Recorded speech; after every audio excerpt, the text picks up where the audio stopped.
اس سے پہلے جو ہے یہ اسمبلی واپس لے لی جائے اچھا۔ اور ایک مشترکہ طور پہ تمام صوبے جس سے پہلے بھی عام انتخابات ہوتے ہیں ویسے ہو، لیکن اس پر تحریک انصاف کا مطالبہ تو یہی ہے، لیکن اس پر تحریک انصاف کی جانب سے نو کہہ دیا گیا ہے اور یہ کہا گیا ہے کہ عمران خان صاحب نے اس کو مسترد کر دیا اور وہ یہ کہتے ہیں کہ اس پر کسی صورت آمادگی کا اظہار نہیں کریں گے، بلکہ آج جیسے یہ اسمبلی تحلیل ہوگی تو آپ یہ دیکھیں گے کچھ ہی ٹائم کے بعد خیبر پختونخوا اسمبلی بھی تحلیل ہو جائے گی، یوں مشکلات میں اضافہ ہی بنے گا۔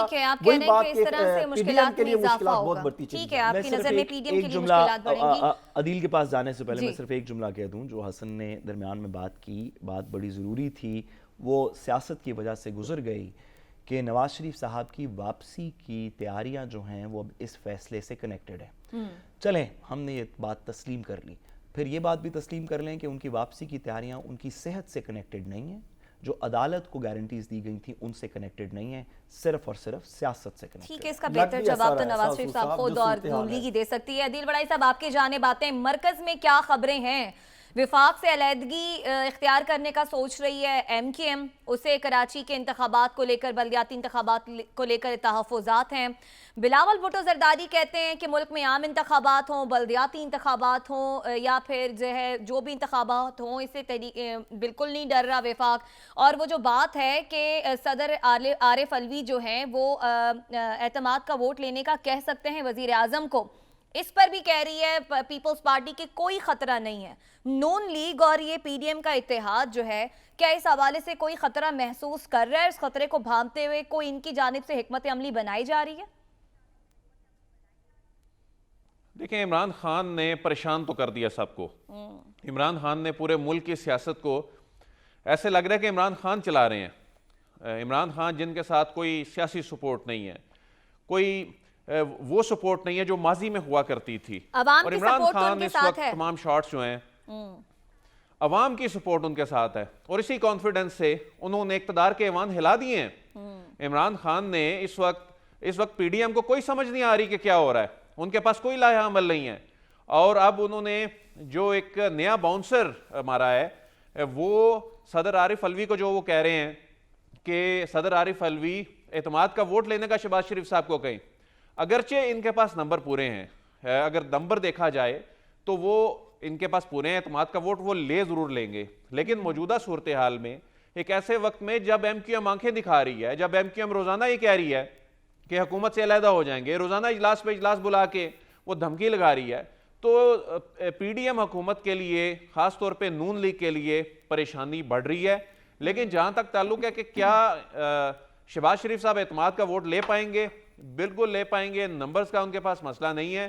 اور یہ جو کہا جا رہا ہے جی 5 ارکان کے ساتھ پاکستان تحریک انصاف جو ہے وہ رابطے میں ہے، وہ 5 ارکان، پہلی تو بات ہے کہ یہ چاہے پنجاب میں اعتماد کے ووٹ کا معاملہ ہو یا یہاں اعتماد کے ووٹ کا معاملہ ہو، اس میں پروپیگنڈا زیادہ ہوتا ہے اور اس میں سبسٹینشل چیزیں کم ہوتی ہیں، لیکن اگر 5 لوگ چلے بھی جاتے ہیں اس صورت میں بھی یہ 172 پورا کر لیتے ہیں۔ ایم کیو ایم بھی چلی جاتی ہے اور 5 لوگ بھی چلے جاتے ہیں تب بھی نہیں، ایم کیو ایم کے بغیر حکومت نہیں چل سکتی، ایم کیو ایم ان کا ساتھ چھوڑے گی بھی نہیں، لیکن یہ ساری صورتحال نے پریشان ضرور کر دیا، پولیٹیکل ٹیمپریچر جو ہے وہ ضرور بڑھ گیا ہے، لیکن جو نون لیگ کی حکومت ہے، ان کے جو اتحادی ہیں وہ کانفیڈنٹ ہیں کہ ایک تو حکومت اعتماد کا ووٹ، اگر دیکھیں وہ جب صدر کہہ دیں گے اعتماد کا ووٹ لینا پڑے گا، لیکن یہ بات بھی طے ہے کہ جو جنرل الیکشن ہے، جنرل الیکشن سے مراد اب دیکھیں جو 5 سالہ الیکشن ہوتے ہیں وہ جنرل الیکشن ہوتے ہیں، لیکن اب چونکہ پروونشل اسمبلیز میں کوئی آپشن نہیں ہے، وہ تو 90 دن کے اندر چلیں الیکشن کرانے ہی ہوں گے، زیادہ سے زیادہ ان کو تھوڑا سا آگے لے جایا جائے گا، اس میں بھی ہلکا بندیوں کے کچھ ایشوز آئیں گے۔ آج بھی یہ میاں والی کو ڈویژن کا درجہ دینے جا رہے ہیں، کچھ پرویز لائی صاحب نے ڈسٹرکٹ بنائے، یہ کچھ ایشوز آ سکتے ہیں، صوبائی اسمبلیوں کے الیکشن کچھ آگے لے جانے کے حوالے سے یہاں پر پلاننگ ضرور بن رہی ہے، لیکن قومی اسمبلی کے انتخابات جو ہیں وہ قبل از وقت ہوتے نہ دکھائی دے رہے ہیں، اور حکومت اور یہ تمام اتحادی اس بات پہ متفق ہیں کہ یہ اپنے مقررہ وقت پر ہی ہوں گے۔ تو سعد رسول صاحب کی جانب آتے ہیں، جو بات سعد رسول صاحب عدیل بڑائی صاحب کر رہے ہیں کہ آئینی طور پر تو 90 روز کے اندر ہی یہ جو صوبائی اسمبلیاں ہیں ان میں انتخابات کرانے ہیں، تو اس سے آگے حکومت کیسے لے کے جا سکتی ہے؟ نہیں لے کے جا سکتی. میرا خیال ہے کہ بہت مشکل ہے. اس کے لیے جو بھی کام کرنا پڑے گا وہ پاکستان کی بہتری کے اندر نہیں ہوگا. جس طرح میں نے کہا اس کے اندر کوئی فلڈنگ, کوئی زلزلہ, کوئی آفت, کوئی جنگ, کوئی اکنامک میلٹ ڈاؤن, اس طرح کی کسی وجہ سے شاید کوئی ایکسکیوز بن سکتا ہو, لیکن میرا نہیں خیال کہ اب اس کی گنجائش رہ گئی ہے, خاص طور پہ صوبائی اسمبلی کے الیکشنز کے لیے. میں عدیل کی بات کی انٹینشن سے ایگری کرتا ہوں کہ شاید یہی انٹینشن ہے سیاست کی بھی اور ریاست کی بھی کہ جو جنرل الیکشنز ہیں وہ ابھی نہ ہوں, لیکن میرا خیال ہے کہ یہ امپلیمنٹ کرنا تھوڑا سا مشکل ہوگا. صحیح. ہمیں الیکشنز جنرل کی طرف پرابیبلی جانا پڑے گا, میرے خیال میں جانا پڑے گا. اس کے کاسٹ ورژنز بھی مسئلے بھی ہیں, اس کے دیگر بھی کچھ مسئلے ہیں. صحیح. میں ایک گزارش کرتا چلوں بڑی ضروری, یہ جو پریزیڈنٹ صاحب کی کو سجیشن دی گئی ہے عمران خان صاحب کی طرف سے کہ آپ ووٹ آف کانفیڈنس لے لیں, میرا خیال ہے کہ اس میں بہت سے لوگ شفٹ ہو سکتے ہیں. اور اس کی وجہ کیا ہے؟ جب ان تمام لوگوں نے شہباز شریف صاحب کے حق میں ووٹ دیا تھا اپریل میں, اس وقت وعدہ یہ تھا کہ یہ تمام پارٹیز یا ان میں سے بہت سی پارٹیز عمران خان صاحب کو چھوڑ کے شہباز شریف صاحب کے پاس جا رہی ہیں یا یہ اکٹھا ایک اتحاد کر رہے ہیں اس وجہ سے کہ عمران خان صاحب کی حکومت میں ملک کی معیشت ٹھیک نہیں چل رہی, مہنگائی بہت زیادہ ہے, دیگر چیزیں بہت زیادہ ہیں. تو جو شہباز شریف صاحب کے حق میں ووٹ کیا گیا تھا اس کے اوپر پردہ یہ ڈالا گیا تھا کہ یہ معیشت کے حق میں ووٹ ہے, یہ مہنگائی کے خلاف ووٹ ہے, یہ بے روزگاری کے خلاف ووٹ ہے. جی. اب جب واپس پوچھا جائے گا کہ کیا آپ اس حکومت اور شہباز شریف صاحب کے ساتھ ہیں, تو جو لوگ اپنی سیاسی مجبوریوں کی وجہ سے بھی شہباز شریف صاحب کے ساتھ رہیں گے, ان کو بھی اپنے اپنے حلقوں میں جا کے یہ پوچھا جائے گا کہ پہلی دفعہ تو چلیں آپ کو نہیں پتا تھا کہ پرفارمنس کیسی ہوگی, آپ عمران خان صاحب سے جان چھڑوانا چاہتے تھے, آپ کو امید تھی کہ شہباز شریف صاحب کی گورنمنٹ بہتر کام کر سکے گی, یہ تو ہو گیا اپریل کے اندر. اب واپس جب جنوری کے اندر ووٹ لیا جا رہا ہے تو اب آپ ان کے ساتھ کیوں ہیں؟ اب تو آپ نے دیکھ لیا کہ ان کی پرفارمنس ٹھیک نہیں ہے, آپ نے دیکھ لیا کہ وہ مہنگائی ختم نہیں کر سکتے. سوال ہے, سوال یہ ہے کہ جس آپ بتا رہے ہیں کہ پی ڈی ایم سے لوگ پوچھیں گے جب وہ انتخاب میں جائیں گے, تو کیا عمران خان صاحب کی جب اگر وہ دوبارہ حکومت میں آتے ہیں تو کیا وہ ان کے ساتھ جڑے ہوئے لوگ ان سے سوال نہیں کریں گے؟ آج تک وہ کہتے ہیں انتخابات کی طرف جانا چاہیے, کیا پلان ہے ان کے پاس, کون سی معاشی ٹیم ہے ان کے پاس, کون سا پلان عوام کے سامنے رکھا ہے, کس طرح وہ فائنانس خزانے کو بہتر بنا سکیں گے, کس طرح بے روزگاری جو بڑھ گئی 1 کروڑ سے زائد افراد بے روزگار ہو گئے ان کو کنٹرول کر پائیں گے, کس طرح جو ہے وہ خارجہ پالیسی کے حوالے سے ان کی کیا سٹیٹمنٹ ہوگی, کیا وہی جارحانہ پالیسی ہوگی جو ماضی میں اپنائی گئی؟ دیکھیں یہ تو جیسے کہ آپ حسن صاحب میرے سے بہتر سمجھتے ہیں, یہ بات تو حتمی طور پہ عمران خان صاحب ہی بتا سکتے ہیں, لیکن جو مجھے ان کی کچھ عرصے کے اندر بات سمجھ آئی, ایسے نہیں ہے کہ ان کے پاس پلان نہیں ہے. فار ایگزامپل پاکستان کے جو فارن ریزروز ہیں وہ ایفیکٹولی 2 یا 3 چیزوں سے بنتے ہیں. ہمارا سب سے بڑا مسئلہ فارن ریزروز کا آج کل چل رہا ہے, ہم اس کی صرف ایگزامپل لے لیتے ہیں. جی صاحب. پاکستان کے فارن ریزروز ایک چلتے ہیں کہ ہم ایک اس چیز سے بلڈ ہوتے ہیں کہ ہم ایکسپورٹ کتنی کرتے ہیں, ہمارے پاس پیسے کتنے آتے ہیں, دوسرا یہ کہ فارن ڈائریکٹ انویسٹمنٹ کتنی آتی ہے. یہ 2 چیزیں اس وقت پاکستان میں نہیں ہو رہی, نہ ایکسپورٹ ہو رہی ہے, سوری رباب مجھے ایک جملہ کہنے دیجیے گا, نہ فارن ڈائریکٹ انویسٹمنٹ آ رہی ہے.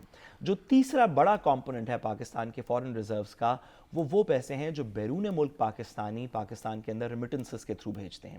حسن صاحب آپ جانتے ہیں کہ روشن ڈیجیٹل اکاؤنٹس ہوں یا دیگر پیمنٹس ہوں, وہ لوگ جو اوورسیز پاکستانی ہیں جو پاکستان میں ریمیٹنسز بھیجتے ہیں وہ اس حکومت کو کسی وجہ سے پیسے نہیں دے رہے. ریمیٹنسز کے نمبر نیچے ہیں. عمران خان سوری آخری جملہ عمران خان صاحب حسن سوری عمران خان صاحب نے اپنے ٹیلیتھونز میں جب ٹیلیتھونز میں ان سے سوال پوچھا گیا کہ آپ کے پاس پلان کیا ہے, تو ان کا یہ کہنا تھا کہ میں اوورسیز پاکستانی سے پیسے لا کے اس اکانومی کو تھوڑا سٹیبل کروں گا. وہ کر سکیں گے نہیں کر سکیں گے ہمیں نہیں پتا, لیکن آپ کو لگتا ہے کہ عمران خان صاحب کے پاس ان کے پاس بظاہراً ایک پلان ہے. پھر تو عمران خان صاحب کو چاہیے تھا, بلکہ حکومت کو یہ چاہیے تھا, وہ تمام پی ڈی ایم مشترکہ طور پہ جاتے خان صاحب سے درخواست کرتے کہ ہم جو جنیوا میں جا کے کانفرنس ٹھیک کی ہے، ہے بالکل اتنے چاہیے تھا۔ کروڑوں پہلے وہ آپ جو ہے وہ میراتھن اوہو، کر لیں، بالکل چاہیے اور وہ تھا۔ جو ہے اربوں ڈالر لے شہباز شریف ٹھیک صاحب، ہے۔ زرداری صاحب عمران خان صاحب کے پاس چلے تو جاتے ہیں، وہاں بالکل جاتے چاہیے نا، تھا، وہ پیسہ بھی ایسے ہی ضائع ہونا دیکھیے ہوگا۔ چاہیے مجھے عدیل بڑائی صاحب کے پاس جانے دیجئے، آپ کو لگتا ہے کہ عمران خان صاحب کے پاس پلان ہے، جبکہ حسن آپ سوال کر رہے ہیں اور آپ کو ابھی بھی جو ہے وہ اس کا جواب چاہیے کہ عمران خان صاحب جو ہیں وہ کس تیاری کے ساتھ آئیں گے حکومت کے پاس، اور آپ سمجھتے ہیں کہ ان کے پاس کوئی پلان نہیں ہے۔ عدیل بڑائی صاحب، سابق وزیر اعظم نواز شریف کی وطن واپسی کی جو ہے وہ ڈیمانڈ کی جا رہی ہے نون لیگی رہنماؤں کی جانب سے، جیسا کہ ہمیں حسن نے بھی خبر دی، اور رانا ثناء اللہ بھی یہ بات کر رہے ہیں کہ وہ آئیں اور پھر اب جو انتخابات ہوں گے صوبائی اسمبلیوں میں انہیں آ کر وہ لیڈ کریں، اور وہ کہتے ہیں کہ جی نواز شریف صاحب کی بھی وطن واپس آنے کی خواہش ہے۔ تو ہم دیکھیں گے اسمبلیوں کے یہ جو انتخابات ہوں گے، اس سے پہلے ہمیں سابق وزیر اعظم پاکستان نظر آئیں گے، پاکستان میں ہوں گے اور وہی لیڈ کر رہے ہوں گے۔ نواز شریف صاحب جیل نہیں جانا چاہتے، نواز شریف صاحب جو ہیں وہ صرف اسی وجہ سے واپس نہیں آ رہے کہ انہیں واپس آ کر جیل جانا پڑے گا۔ تو نواز شریف اگرچہ اس کے انتظامات کیے جا سکتے ہیں، اسلام آباد کی حدود میں سب جیل جس طرح بنی بھی ہوئی ہے اور اس طرح سے کچھ کیا جا سکتا ہے، لیکن نواز شریف صاحب وہ بھی افورڈ نہیں کر سکتے، اور نواز شریف صاحب کا مقابلہ اس لیڈر کے ساتھ ہے جو اقتدار کے ایوان سے نکل کر عوام میں چلا گیا، جو سڑکوں پر ہے، جس نے گولیاں کھا لیں، جو ابھی بھی زخمی حالت میں ہے، جو روزانہ یوٹیوبر سے مل رہا ہے، جو روزانہ ٹک ٹاکر سے مل رہا ہے، جو روزانہ صحافیوں سے مل رہا ہے، اور دوسری جانب نواز شریف صاحب ہیں جن کی اپنی جماعت کے لوگوں کا ان کے ساتھ انٹریکشن اس وقت نہیں ہے۔ تو یہ نواز شریف صاحب کو جو یہاں پہ لوگ کہہ رہے ہیں نا کہ آپ واپس آئیں، تو نواز شریف صاحب اپنی حکومت کے ان لوگوں سے پوچھ رہے ہیں کہ آپ نے میرے واپس آنے کے لیے کیا ہے؟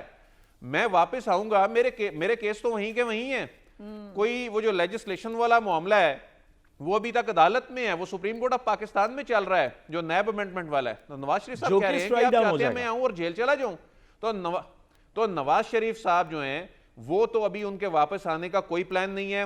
البتہ مریم جو ہیں وہ فروری کے پہلے ہفتے میں پاکستان اس بات کے امکانات ہیں وہ آ جائیں گی، وہی لیڈ کریں گی پنجاب کے انتخابات کے حوالے سے بھی، یعنی اب یہاں سے اندازہ کریں کہ تو مریم وفاق نواز میں جو اپنی ہے حکومت کیا کے باوجود ہمیں مستقبل میں اگر نون لیگ جیتی ہے تو مجھے مختصر جواب دے دیجیے گا، پھر بریک کی جانب بڑھیں گے، تو ہمیں کیا وہ حمزہ شہباز کے مقابلے میں پنجاب کی وزیر اعلیٰ بھی بنتی نظر آ رہی ہیں اگر نون لیگ جیتتی ہے تو؟ دیکھیں اس کے لیے تو ظاہر ہے ان کو الیکشن میں جانا ہوگا، ان کو پنجاب سے الیکشن میں کھڑا ہونا ہوگا۔ دیکھیں حمزہ شہباز کے وزیر اعلیٰ بننے پر خود نون لیگ کے اندر بہت کرٹیسزم ہوا، نون لیگ کے اندر لوگوں نے کہا کہ حمزہ شہباز کو وزیر اعلیٰ بنانے سے بہت نقصان ہوا، پرسیپشن کی جنگ میں بڑا نقصان ہوا، تاثر یہ گیا کہ دیکھیں جی یہ والد ان کے جو ہیں وہ پرائم منسٹر بن گئے، خود وہ چیف منسٹر بن گئے، اور ابھی یہ جو پنجاب میں جو کچھ ہوا ان کو سکی کا سامنا کرنا پڑا، حمزہ صاحب نظر ہی نہیں آئے، یعنی وہ صرف جی مجھے ساری بات سننے کے بعد صرف ایک جملہ جو آتا ہے کہ کوئی ایک شخص گمنام زندگی بقیہ جو رہ گئی ہے وہ بسر کرنا چاہتا ہے کسی دوسرے ملک میں رہ کے، لیکن ظاہر ہے قانونی مشکلات ہیں نا، آنا چاہتے ہیں، لیکن وہ جو عدیل بتا رہے ہیں کہ وہ پوچھ رہے ہیں اپنی ٹیم سے کہ آپ لوگوں نے میرے پاکستان آنے کے لیے کیا، جب تک قانونی مشکلات حل نہیں ہوں گی لگ ہی رہا ہے کہ وہ پاکستان نہیں آئیں گے۔ اس کے ساتھ ہی بریک کی جانب بڑھ رہے ہیں، واپس آئیں گے مزید بات کریں گے، ہمارے ساتھ رہیے گا۔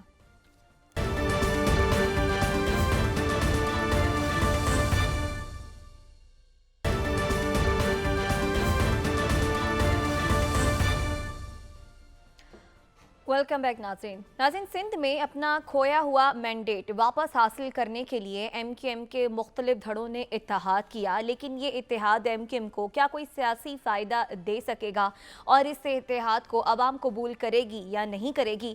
عوام کی رائے آپ تک پہنچاتے ہیں۔ کہ ایک ہونے یا نہ ہونے سے کوئی فرق نہیں پڑتا، یہ آنے والے بلدیاتی الیکشن ہی ان کو بتا دیں گے، اور اس میں اگر انہوں نے بائیکاٹ کیا تو آنے والے جنرل الیکشن بتا دیں گے کہ ان کے ایک ہونے یا نہ ہونے سے کوئی فرق نہیں پڑتا، اور نہ اب ہمیں ان سے کسی بھی قسم کی کوئی ہوپ ہے کہ یہ لوگ کراچی کے لیے کوئی کام کریں گے۔ کوئی ایک نہیں ہے، صرف مفاد پرستی چل رہی ہے، قوم پرستی ختم ہو گئی ہے، حق پرستی ختم ہو گئی ہے، چاہے ایم کیو ایم ہے یا کوئی بھی X Y Z. M Q M کے ایک ہونے سے کچھ بھی نہیں ہوگا، یہ آپس میں صرف پرانی تنخواہوں پہ کام کر رہے ہیں، انہوں نے کچھ بھی نہیں کرنا۔ ان کا جو کام ایک ہونا ہے وہ خوشائن بات ہے ان کے ایک ہونے ہی سے، اور ان کو آپس میں ایک ہی ہو کر رہنا چاہیے, الگ الگ نہیں ہونا چاہیے. اس کی وجہ کیا ہے کہ ہمارا جو شہر ہے وہ پسماندہ ہو گیا. پنجاب سے, اندرون سندھ کے شہروں سے ہمارا شہر گندا اور کچروں کا گھر بن گیا. اللہ سے امید ہے, اس کے علاوہ بندے سے تو کوئی امید نظر نہیں آ رہی. جس کو ووٹ دو وہ ایک سے بڑھ کر ایک آتا ہے, اب ہم کس کو بولیں. اللہ پاک بہتری کرے بھائی, یہ لوگ ایک تو ہو گئے ہیں لیکن اللہ تعالیٰ اچھا ہی کرے, بس ہماری تو یہی دعا ہے. پارٹی کوئی سے بھی ہو, سمجھے, آپ کام کریں گے ووٹ ہر آدمی آپ کو دے گا. اگر کراچی کے لیے بیٹھے ہیں تو اچھی بات ہے, اور اپنے لیے بیٹھے ہیں تو یہ افسوس کی بات ہے. ہم سب کو ایک ہو کے بیٹھنا چاہیے. ابھی کراچی کے حالات کیا چل رہے ہیں, غریب سے غریب اور ہوتا جا رہا ہے, اور امیر بھی اب غریب ہوتا جا رہا ہے. جتنے بھی مہاجر بھائی ہیں, چاہے وہ مصطفیٰ کمال ہو یا اپنا فاروق بھائی ہو یا آفاق بھائی ہوں, کوئی بھی ہو, سب ایک ہو کے بیٹھیں گے, ایک مٹھی بنیں گے, ایک جان ہوں گے. جیسے پہلے تھے ایسے اگر ہوں گے تو کام کراچی کا چلے گا. نہیں تو بھائی کراچی کا جیسے مشرف بول کے گیا نا اللہ ہی حافظ ہے, تو واقعی میں وہ صحیح بول کے گیا ہے کہ اس ملک کا اللہ ہی حافظ ہے. سعد رسول صاحب, عوام کی رائے آپ نے جانی, کچھ نے امید کا اظہار کیا اور کچھ نے کہا کہ اللہ ہی سے تمام امیدیں ہیں, بندے سے تو کوئی امید نہیں ہے. آپ سمجھتے ہیں کہ ایم کیو ایم کا اتحاد جو ہے اسے کوئی سیاسی فائدہ دے پائے گا؟ دیکھیے, میں تو کراچی کی عوام کے ساتھ آج کے سروے میں بھی, اور ہم نے چند دن پہلے بھی جو سروے کیا تھا, مجھے اس بات پہ قوی یقین ہے کہ وہ حسن صاحب جس طرح کبھی کبھی مجھے کہتے ہیں کہ مجھے فریز پسند ہے اور ہے پسند, کہ کراچی میں جیسے ہی مصطفیٰ کمال صاحب اور فاروق ستار صاحب ہاتھ ملائیں گے تو کراچی میں دودھ کی نہریں بہنی شروع ہو جائیں گی. کیوں ہم اس بات کو وہ کریں؟ کراچی کے اندر وہ بوری اور وہ چیزیں جو ہیں وہ لوگ بھول جائیں گے, سروں سے فٹ بال کھیلے ہوئی چیزوں کے لوگ بھول جائیں گے. ہماری افواج پاکستان جن کے لوگوں کو کراچی میں ان کے اپنے بقول, رینجرز وغیرہ کے بقول, ان لوگوں نے 90s میں 2000s میں اسی پارٹی کے کچھ لوگوں نے شہید کیا, وہ سب لوگ بھول جائیں گے. لیکن سعد رسول صاحب معذرت, یہ تو اس چیز کو ختم کر آ گئے ہیں, اور اب ان کے ایکسر لگتا بھی نہیں ہے, وہ کہتے ہیں کہ ہمارا کوئی تعلق نہیں ہے. یہ وہی لوگ ہیں نا جو ایک پاگل آدمی کے بیٹھے ہوئے مائک پہ پاکستان مرد آباد کے نعرے ہم سب نے سنے تھے نا, یہ وہی لوگ ہیں نا واپس, بس ختم کر کے آ گئے. تو مجھے یقین آ گیا کہ ان کے دل کے اندر اب حب الوطنی آ گئی ہے, اور میں بالکل بھی ان کو ڈاؤٹ نہیں کرنا چاہتا, کیونکہ حب الوطنی ایسے ہی آتی ہے. ایک لمحہ آپ مرد آباد کے نعرے مار رہے ہوں, اگلے لمحہ آپ کو تھوڑا سا ڈنڈا نظر آئے, تھوڑا سا لالچ نظر آئے, کچھ پولیٹیکل منوورنگ ہو, تو آپ حب الوطن ہو جاتے ہیں. مجھے تو بالکل یقین ہے اس بات کا, اور میں ان کے لیے دعا گو. صحیح, آپ اعتماد کرنے کے لیے ابھی بھی تیار نہیں ہیں, لیکن باقی پینلسٹ کو کیا لگتا ہے کہ یہ اتحاد کوئی سیاسی فائدہ پہنچائے گا ایم کیو ایم کو یا نہیں, اس پر ہم بات کریں گے اس بریک کے بعد. ہمارے ساتھ رہیے گا.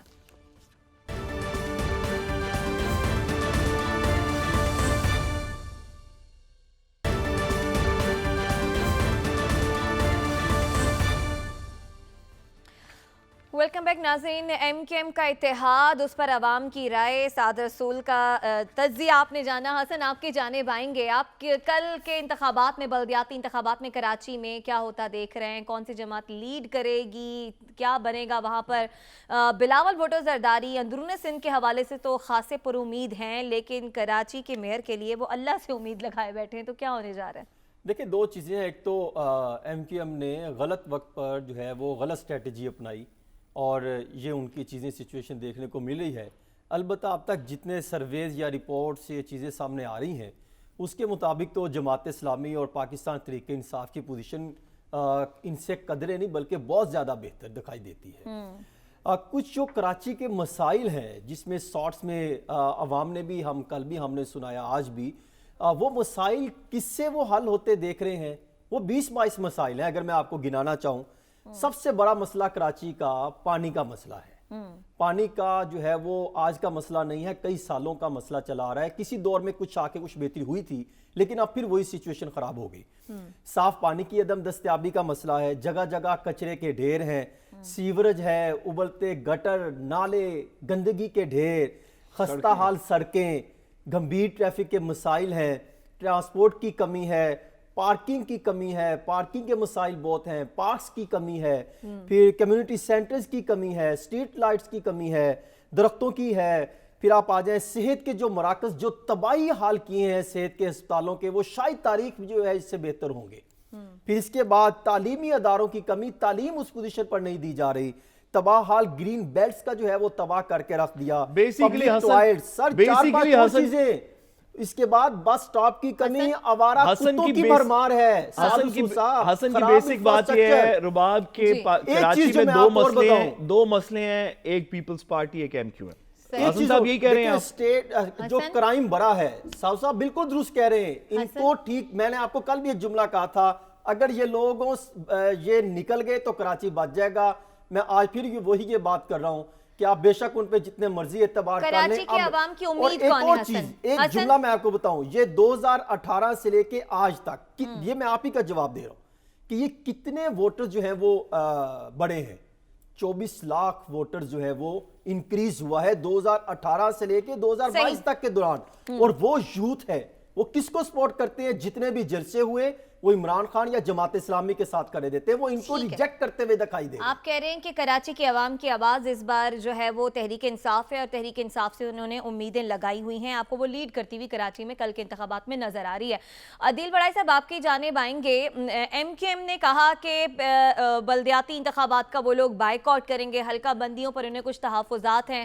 پھر جو اجلاس ہوا اس میں یہ رائے بھی ایک سامنے آئی کہ میدان کو خالی نہ چھوڑا جائے. تو حتمی طور پر کل ایم کیو ایم آپ کے پاس کیا خبریں، کیا کرنے جا رہی ہے؟ کیا مقابلہ کرے گی بلدیاتی انتخابات میں دیگر جماعتوں کا، یا پھر بائیکاٹ کرے گی اپنے تحفظات کو لے کر؟ جی، رابطہ کمیٹی اجلاس میں تو یہی اکثریتی ارکان نے کہا ہے کہ بائیکاٹ نہ کیا جائے. لیکن اگر بائیکاٹ نہیں کرتے تو جو ان کو خود نظر آ رہے ہیں کہ اگلا منظرنامہ نظر آ رہا ہے، اور یہی وجہ ہے کہ وہ الیکشن نہیں چاہتے. یہی وجہ ہے کہ ایم کیو ایم نے گزشتہ 3-4 دن سے وہ سندھ حکومت پر دباؤ ڈال رہے ہیں کہ آرڈیننس جاری کیا جائے. اور جو پیپلز پارٹی ہے مسلسل ان کو چکمہ دیے جا رہی تھی، اور انہوں نے جس طرح سے، جس خوبصورتی سے انہیں میں سمجھتا ہوں کہ ایک لارا لگا کر پھر بعد میں دھوکہ دیا ہے، اور اینڈ پہ آ کے اب خود پھر وہ کھل کے کھیلنے لگ پڑے کہ جی نہیں اب الیکشن کر لی ہیں، اور اپنے انہوں نے کارکنوں کو، اپنے ووٹرز کو انہوں نے موبلائز کیا. پاکستان پیپلز پارٹی انتخابات کا التوا چاہتی نہیں تھی. یہ جو انہوں نے خط لکھا ایم کیو ایم کے کہنے پہ لکھا، اس سے پہلے جو انہوں نے نوٹیفیکیشن نکالا وہ ایم کیو ایم کے کہنے پہ نکالا. اصل میں ایم کیو ایم کے ساتھ زیادتی ہوگی، اور یہ ایم کیو ایم نے خود اپنے ساتھ زیادتی کی ہے. دیکھیں، ایک تو ایم کیو ایم نے اپریل میں پاکستان تحریک انصاف کے ساتھ انہوں نے راہیں جدا کر کے موجودہ حکومت بنوانے میں اہم کردار ادا کیا، اور یہ جو عوام کو تحفہ ملا ہے اور یہ جو مہنگائی کا تحفہ ملا ہے، تو وہاں کا ان کا ووٹر یہی سمجھتا ہے کہ اس کے ذمہ دار ایم کیو ایم ہے. ایم کیو ایم کے پاس اب عوام میں جانے کے لیے کچھ نہیں ہے. دوسرا، ایم کیو ایم نے جن کے ساتھ جن سے وعدے لیے، انہیں معلوم تھا ان کے ساتھ دھوکہ ہوگا، پھر بھی ان پہ یقین کیا، ایگریمنٹ ہوئے. ایم کے ساتھ بھی دھوکہ ہوا، اور عوام میں جانے کے لیے ایم کے پاس کچھ بھی نہیں ہے. اس کے ساتھ ہی پروگرام سے اجازت دیجیے، آپ سے پھر ملاقات ہوگی اللہ نے کے بعد.